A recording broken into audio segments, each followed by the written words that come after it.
Hi, everyone. Welcome back to the State Department. Who's back from the G20? All right, well, welcome back. Hope you had a good trip over there. I would like to welcome some students that we have in the back row. So again, keep it clean when we have guests. They're from Georgetown Day School. So welcome to the State Department. Great to have you here today, and they're studying international affairs. So thank you for coming.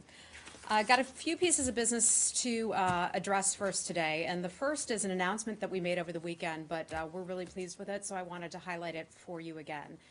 We've talked a lot about the 4 famines in Africa, and so I wanted to tell you about a USAID big chunk of change that has gone to that effect.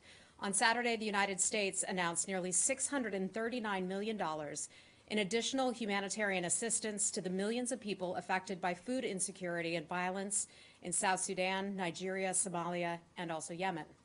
With the new assistance, the United States is providing additional emergency food and nutrition assistance, life-saving medical care, improved sanitation, emergency shelter, and protection for civilians who have been affected by conflict, including those displaced internally and also refugees. The United States is also providing safe drinking water and supporting hygiene and health programs to treat and prevent disease outbreaks for all the 4 crises, including in Yemen, which is experiencing the world's largest cholera outbreak. The United States is the largest single donor of humanitarian assistance around the world. The aid we provide represents the best of America's generosity and its goodwill. Today Sunday marked the 2-year anniversary of the launch of China's government nationwide campaign of intimidation against defense lawyers and also rights defenders. The State Department remains deeply concerned about the continued detention of at least 7 defense lawyers and rights defenders and reports of their alleged torture and denial of access to independent legal counsel. We urge the Chinese authorities to immediately release those still in detention and drop the charges, and also allow them to reunite with their families. We urge the Chinese authorities to view lawyers and rights defenders as partners in strengthening Chinese society through the development of the rule of law. And finally, I'd like to announce something that's taking place here at the State Department, a busier place than usual today. There is a meeting of the Global Coalition to Defeat ISIS that's underway this week. Today, members of the Global Coalition to Defeat ISIS are in Washington for the first of 3 days of meetings on the next phase of the campaign. The meetings come at a key moment in the fight against ISIS, just as Mosul has been liberated. The coalition's working groups on stabilization support, counterfinance, foreign terror fighters, and counter-messaging are convening to evaluate the progress and also discuss how to build upon momentum that are achieved in each of those areas. Tomorrow, representatives of the 72-member coalition will participate in a day of workshops to share the best practices to ensure that we maintain simultaneous pressure on ISIS across the globe. On Thursday, senior diplomats at the coalition's small group will meet to build on the work of the previous day's meetings. They'll also talk about future priorities, coordinate efforts to continue setting ISIS on an irreversible path to defeat. Just as ISIS is working to survive, we are dedicated and committed to defeating ISIS. And with that, I'll take your questions. Can we go to Qatar? Sure, let's start in Qatar. Hi. Can you update us on the latest efforts by Secretary Tillerson? And I know we saw the statement that was issued, and he basically said, quoted to have said, that the Qatari position is reasonable. Could you elaborate on that? So the secretary was in, UAE. No, he was in. He's based in Kuwait and has had a few series of trips. He went to Doha today to talk to the leaders there, and he will travel to Saudi Arabia tomorrow, and that's where he'll meet with the Saudis, the Emiratis, the Egyptians, and also the Bahraini officials. An important piece of news to announce is that we worked out an arrangement with the Qataris, separate from the Qatar feud, if you will. And this is something we're pretty proud of, and this is something that the president has made a major initiative of his that was worked out at the Riyadh conference. And that is the Qataris and the United States have signed a memo of understanding between the United States and Qatar on counterterrorism financing. So some of the details, I understand, are still being worked out at this hour. The secretary was pleased to be able to announce that piece of work today. Do you see this as paving the way for Qatar to go back into the good stead of the other 4 countries that cut off relations with it? We certainly hope so. We know that all of those countries, as we talked about in Riyadh, share the concern about ISIS, the global terror network, and they recognize that we are all stronger when we are working together and coordinating in the fight against ISIS. So we believe that this memo of agreement between the United States and Qatar is a good first start to get that underway. Initially in this, what we heard from the Saudis was kind of take it or leave it. Here are our demands. So how would you say that through the course of the Secretary's meetings, the willingness level has changed or hasn't among the other countries besides Qatar? So I know that the countries and the Secretary are committed to trying to work this through and come to a resolution. It's been more than a month now. We've continued to ask them to do that. I think those nations all understand the concern and the importance to work together to come to a resolution on this. And Tillerson's spokesperson during part of this trip had said, when he was talking to reporters, that there are no clean hands here. Was he talking about Saudi Arabia, or what? Can you clarify that? I think I know what you're referring to. I think when he referred to no clean hands, what he was talking about, and I wasn't there for this, but I think what he was talking about is that all parties can do a lot more to work together, that all of the nations have issues that they need to address and work together on, and I think that this new counterterrorism financing and funding initiative that the Secretary was able to announce today with the foreign minister of Qatar is a good first place to start. And when you said that some of those demands were just completely untenable, but some could be workable, can you give a little more detail on what he was talking about? So I'm not going to characterize any of the specific demands, but we know overall from taking a look at the initial lists and subsequent lists that some of the things would be harder for certain nations to do than others. Some of them would frankly not be workable for some of those nations. I'm not going to point out the specifics. That's for each of those nations to look at and highlight themselves, but we're hoping that they will come to an agreement on this. Hi. Heather, State and Qatar have described this agreement that they signed today as a separate agreement, that process that had begun in Riyadh before this blockade began.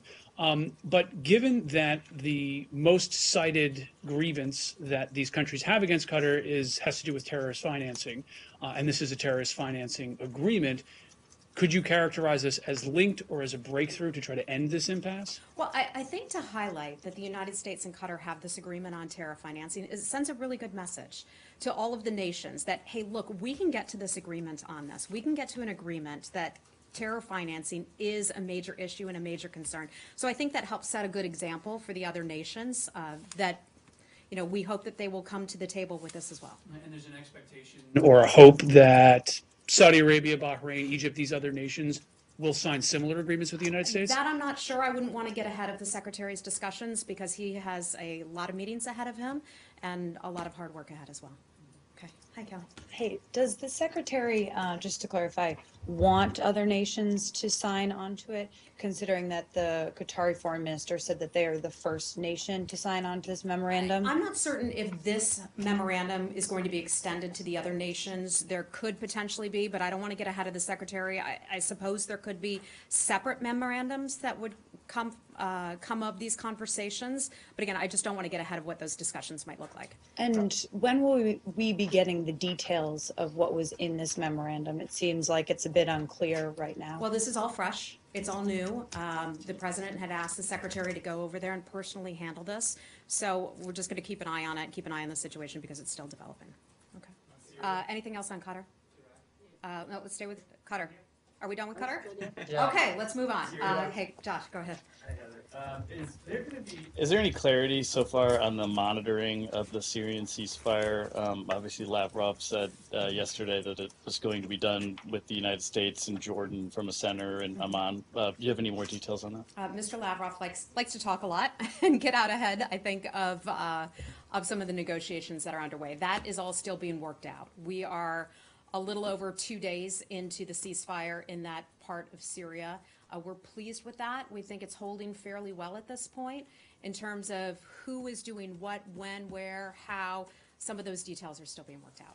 Is there a level of urgency in working that out? Because it seems like if you don't have a monitoring or an enforcement mechanism of a ceasefire, it sort of incentivizes people to break it Well, because who's I think monitoring? the first objective was, and this is no small feat, that the United States, that Jordan and Russia were all able to work out an agreement to bring in a ceasefire in a separate new area. You know, this is aside from the Astana process, which had the other zones. This is the de-escalation zone that is a fifth and separate region. So I think it's a terrific feat that they were able to identify this region and agree to a ceasefire and allow that ceasefire, for the most part, to take hold.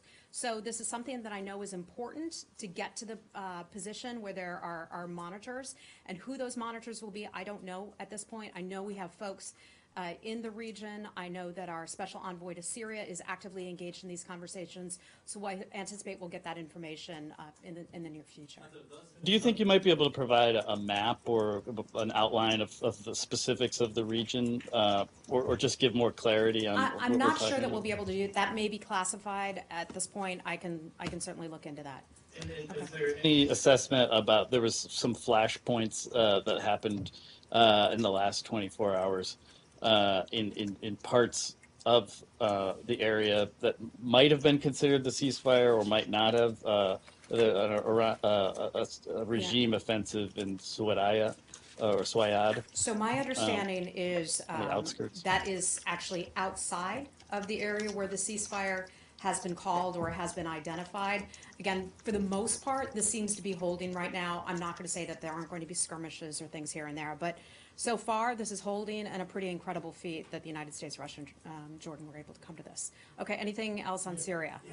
But Okay. a quick follow-up. Are you concerned that, this ceasefire would allow extremists, from ISIS, from other groups, especially Jabhat al-Nusra, to be funneled to make all the way up to Idlib, and even coming out of Mosul and Raqqa and going there where they are going to congregate? Is that still, I think- are these groups are still, free target? They don't fall under the ceasefire?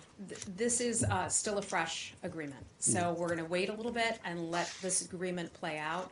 We have a lot of folks who are in the region, a lot of coalition partners who care about trying to keep this ceasefire holding at this point, and then we'll try to build on it from there. Okay. Syria?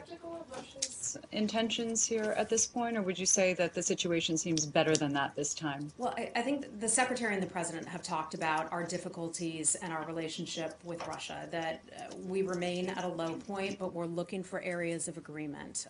I think when you find areas of agreement that you can work on, you start to build from somewhat of a point of confidence and comfort level. If we can get that initial building block in place, perhaps we could work on the next step. I know one of the commitments we share at this point is not just the ceasefire, but also allowing humanitarian access to get in. That's badly needed.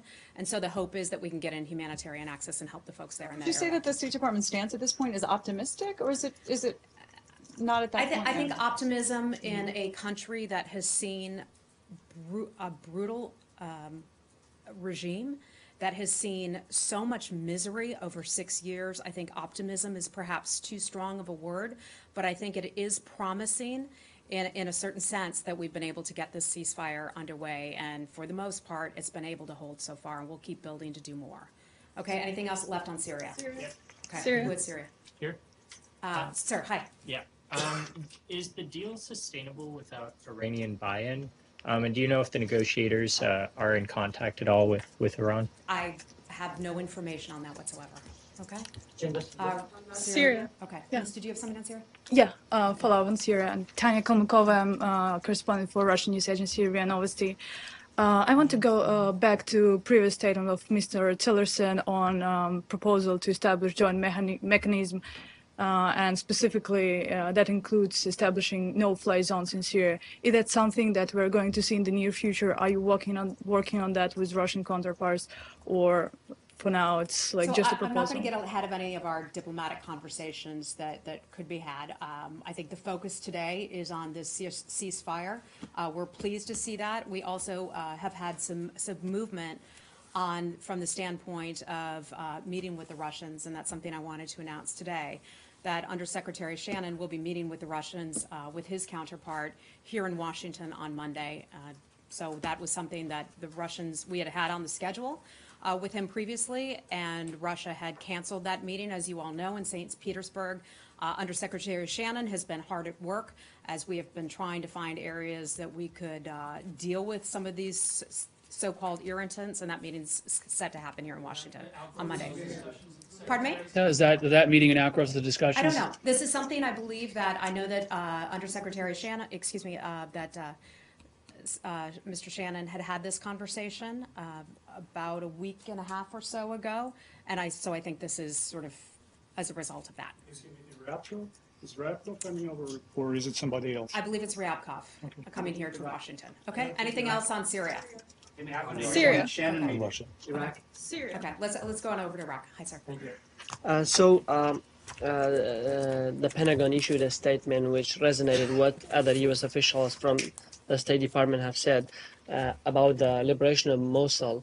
It said we need to address the conditions that led to the rise of ISIS in Iraq.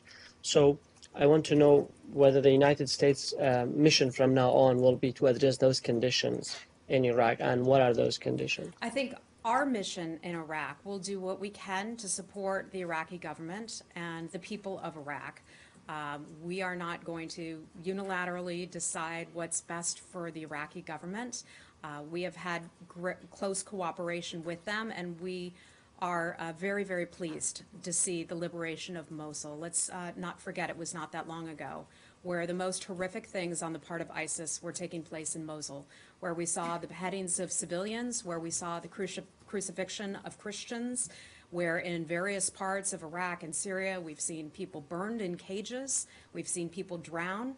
So I think it's a real welcome sight, not that the fight is over, but a welcome sight that Mosul has been liberated. Again, a tough fight ahead for the Iraqi government, other governments in the area, coalition partners. That's something that we're addressing here in Washington, but we remain committed to that and also to the Iraqi people and the Iraqi government. On the Amnesty International report, they have made some accusations against the coalition and the Iraqi forces, arguing that war crimes might have been committed by the coalition and Iraqi forces in Mosul. I'm because familiar with the Amnesty International report, and some would say, let's take a step back and take a look at this. The coalition and its forces do everything that they can to avoid civilian casualties. That's something as Americans, and I know the coalition as a whole, takes very, very seriously. Let's remember why we are engaged in this fight against ISIS. Let me remind you of something I just said. The beheadings of civilians, the beheadings of children, the crucifixion of Christians, the burning of the Jordanian pilot in the cage. All of these things, I can go on and on about the atrocities that have taken place in that region over a few numbers of years. So we will continue to take that fight to ISIS and continue to allow Iraqi civilians to come home. The United States, coalition partners have had that win, if you will, but we know that it's not over yet. Amnesty's findings. I have not seen those findings myself. I know that they did not contact the Department of Defense or our coalition partners in putting together that report. Thank you. Remember that. Hi. ISIS could not have controlled Mosul without support from at least some local elements. So my question is, anyone, perhaps the Iraqis, perhaps you would know something about this, is anyone planning on establishing a mechanism for the victims of ISIS to seek justice, to hold accountable those who were involved in the terrible crimes that you've just described? I know that the United States has continued to offer Iraq our support in doing what is needed to help them, to not only help stabilize the country, but to help provide additional assistance. I believe that's something that the Iraqi government, I cannot speak for the Iraqi government, could potentially be looking into themselves, but I think that's something for the Iraqi government to decide. Be encouraging them to look into it? Again, I'm not part of the diplomatic conversations that are underway. I'm not aware of any that are taking place about that specific issue, but I know just historically, we would certainly support the government in what it needs to do to bring people to justice. Okay. Anything else on Iraq? Iraq? Okay. Let's, hi, how are you? Can you provide any sort of update on the cyber framework that Secretary Tillerson announced on Friday? The president had described it as a cybersecurity unit, but the secretary had used the term framework. So just sort of any details you can provide and whether or not it is happening. So I know a lot of people like to pick apart the exact words that are used. Sarah Huckabee Sanders over at the White House addressed this issue yesterday, in which she gave a little bit more color about this. One of the things she said is that we recognize Russia as a cyber threat. We also recognize the need to have a conversation with our adversaries, and I think that sort of formulates what part of what the president's discussion was. She went on to say that the discussions may still take place over that particular issue that you mentioned, but that's as far as we can really look ahead right now. It won't be part of, for example, Undersecretary Shannon's meeting next Monday. I'm not aware of that. I know that this was a meeting that the Undersecretary has been trying to get on the books for quite some time.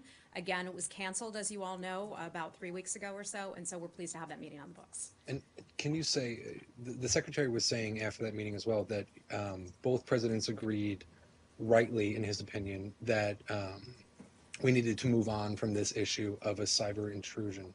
Does that mean that there will be no sort of repercussions for Russia because of the meddling in the U.S. election? Well, I'm not going to speak for the White House or the president, but I think Secretary Tillerson has been very clear about that, and that's part of the reason that the Russian government was asked to leave its dachas here in the United States, So because we knew that there were some activities taking place in those dachas that were not permitted under U.S. law. But no further repercussions by this administration? I can't speak to what the White House could potentially be working on or not working on at that point. So any support for I know you don't want to comment on legislation, but the sanctions bill, I know at least one senior administration official had expressed support for it. Is that the position now of the State Department? Again, I don't know which particular member of Congress you're speaking about. No, it was, I believe Mark Lauder with the White House had said the administration would support it. I see, okay. Let me just refer you back to the White House on that one. Okay. Anything else? On that same issue? Okay. Different Go issue? ahead. On Dutchess. Yes. Just a quick follow-up. I know, you must be so excited to talk about that. It's summertime, you want your place back on the Eastern Shore of Maryland and New York. It's hot here in To be DC. completely honest with you, I don't want to touch that at all, but I have to. I'm afraid I have to. The Russians essentially warned that they are prepared to retaliate. They still view it as a tit-for-tat situation. 35 of Russian diplomats were thrown out last year. Those 2 Dutchess were shut down. So they're saying, you know, guys, we're basically at a deadline. You need to make a decision. And I think we're risking to go on a downward spiral again. Do you have a response to that? What was about a downward spiral? About what? Yes, because the Russians are threatening to take mirror I see what you mean. similar, Okay. you know, I think to retaliate. And I don't mean to be cute in saying this, but we're used to certain officials from the Russian government making a lot of comments. So I'm not going to comment on any or speculate on any specific Russian actions, any specific Russian threats. It's a hypothetical at this point. I just know that the Undersecretary is looking forward to sitting down with his counterpart, and we'll see where it goes from there. Okay. With that issue, the Russians have been making threats for, 2 months now about retaliating for the seizure of property. So to what extent was that discussed in the meeting with Putin? I'm not sure. I'm not aware whether or not that came up. I can certainly look into it for you, though. But I'm not sure I'll be able to get an answer. Okay, and when you were just asked about any potential repercussions or more punishment for Russia's cyber meddling, you mentioned the dachas and the expulsions. Are you saying that Secretary Tillerson feels that that is an adequate response to what Russia did in the election? I don't know that I would characterize it that way. I think the Secretary has been clear. Okay, I'll disagree with you there politely, but I think the Secretary has been clear on his concerns about that, and we'll leave it for Mr. Shannon and Mr. Ryabkov to have those conversations on Monday, and I'm not going to get ahead of those. All right, thanks. Thank you. Let's switch regions now. Turkey. Okay, let's go over to North Korea now. Thank you very much. How are you? How are you? Yeah. Does the U.S. have any update sanctions against North Korea, like such as secondary boycott? Such as what? Secondary boycott. Okay. One of the things Secretary Tillerson has talked about is we would be willing to, and I don't say a lot about sanctions, but I can say this because it is a general matter. We are willing to look at third-party sanctions and look at other nations and sanction them if they are involved in activities that help give money to the DPRK. A couple recent examples, there were sanctions issued against some Chinese entities.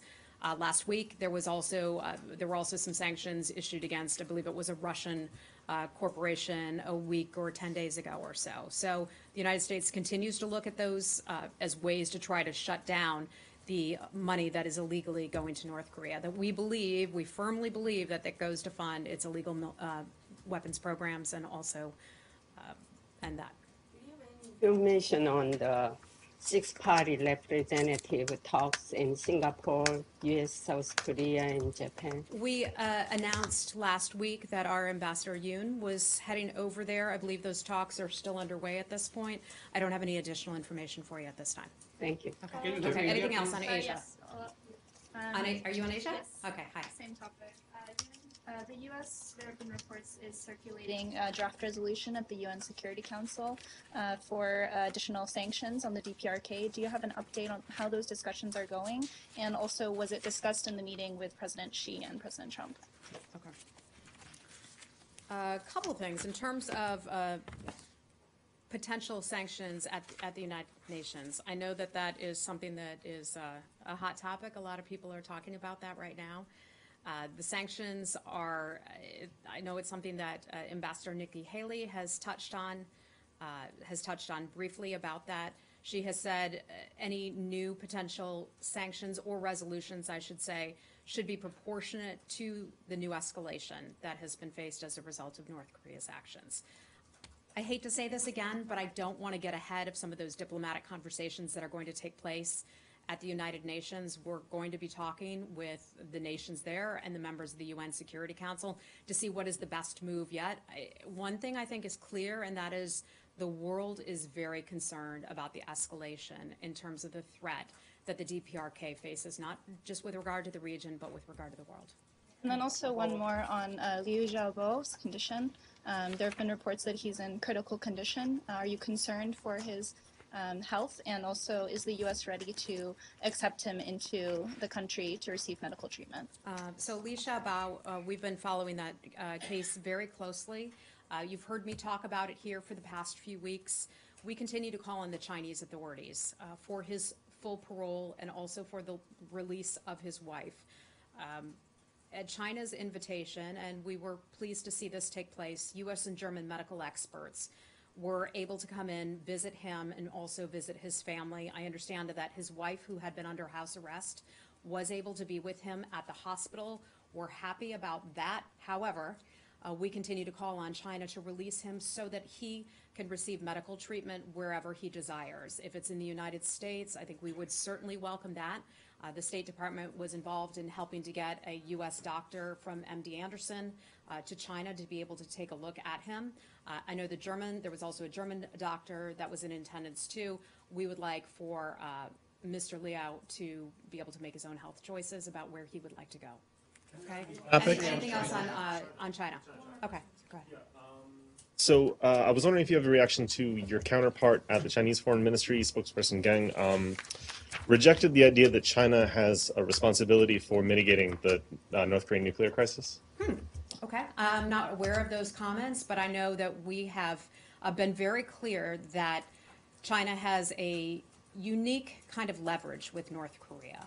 About 90% or so of the trade that North Korea does is done with China. We've continued to have conversations with Chinese government officials at all levels, at the highest levels, and we continue to say, thanks for what you've done, but we expect and we want you to do a whole lot more. So we'll continue to have those conversations. So you actually have a chance to read through the statement that he made. Could you follow up? Could you follow up once you actually have a chance to look at the statement? Would you mind following up on that? Sorry, which statement? The Chinese spokesperson's statement. Okay, I Sure. mean, I can Well, certainly you said you haven't see had a what I chance can to look do, at but it, yeah. As I'm sure you've heard me here say before, Yes. every statement that comes out from every person around the globe, well, whether it's a spokesperson or a foreign minister, I'm not going to comment on those things. Okay? All right. Anything left on China or DPRK? India. Okay. We'll go to India. Hi, sir. How are you? Thank you. Are you aware about do you know about the terrorist attack in Indian state of Jammu and Kashmir where 7 pilgrims were killed, shot dead by terrorists yesterday? That took place on July the 10th. Yeah. That is what you were referring to. Yes. And yes, we are aware of that. We're familiar with it. We consider it to have been a terrorist attack in the state of Jammu and Kashmir in which 7 religious pilgrims were killed. That's of great concern to us. These were civilians. They were killed as they were exercising their right to worship. And that is, in large part, what makes this so reprehensible. That is a great concern to us. Our thoughts and prayers go out to those people and to their families as well. Our prayers are with the victims and those who were injured. And do you know who were behind these attacks? The state police is saying Lashkar-e-Taiba from Pakistan were behind this Sir, attack. I'm not aware of who may have been responsible or may not have been responsible for that. Is there any cooperation between Indian and U.S. on this terrorist attack? I'm not aware of that. Thank you. Okay, thank you. Hi, sir. Thank you. This is Jahan Zaib Ali from Airway News TV, Pakistan. I just want to ask questions about some Afghanistan. As we all know that you are going to announce, the current administration is going to announce the new Afghan policy. So what kind of designation you are giving to the Afghan Taliban in that policy? Because the Obama administration, in this last 2 or 3 tenure, they stopped calling Afghan Taliban as terrorists. So what kind of designation you are giving to the Taliban in the new Afghan policy? Well, our Afghan policy review is still underway. That has not been announced just yet. So they are looking at our officials who are involved in that Afghan policy review, which goes from the State Department to the Department of Defense to the National Security Advisor and his team and plenty others I'm sure that I'm not mentioning right now. So that review is underway. That review continues. I'm not going to get ahead of what's in that review. We'll just have to wait and see what comes out. Terrorists or not, the Afghan Taliban? Sir, we're going to wait for that review to take place, okay? Is there any update on kidnapped American citizens in Afghanistan? And who exactly are you referring to? Referring to, I don't understand what you're saying. Okay. Yeah. So you asked me about who kidnapped? Yeah, American citizens kidnapped in Afghanistan. Is there any update on that? Let me get back with you on that, and let me see what I have, okay? I have a few more questions if you allow me. Pardon me, sir? I So have- let me move on. We have a lot of other people, and so we've got a lot of questions, okay? Okay, quick question on the Palestinian-Israeli issue, really Sure. quick.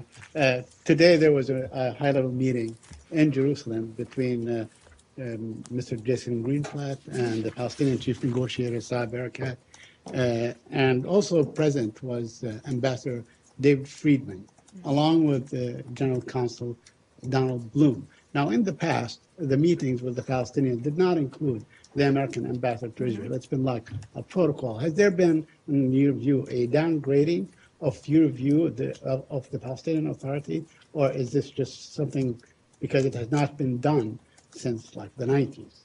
So I would say it's in fact the opposite, not a downgrading, but perhaps even an upgrading. Right. The fact that our U.S. ambassador would be included in this meeting and that the Palestinians, as I understand it, would welcome him into this meeting shows a step forward in terms of our cooperation. We're very pleased to have the ambassador's expertise in this, and I think it raises the level and indicates just how important it is for this administration to try to come to some sort of peace agreement. As I've said many times Right. before, and I'll Sure. just throw this out one more time, we know that that process is not going to be easy. I We understand. know the process is going to be difficult. We know that both sides are going to have to compromise, but I think this is a good step, and that we'll continue to have additional meetings.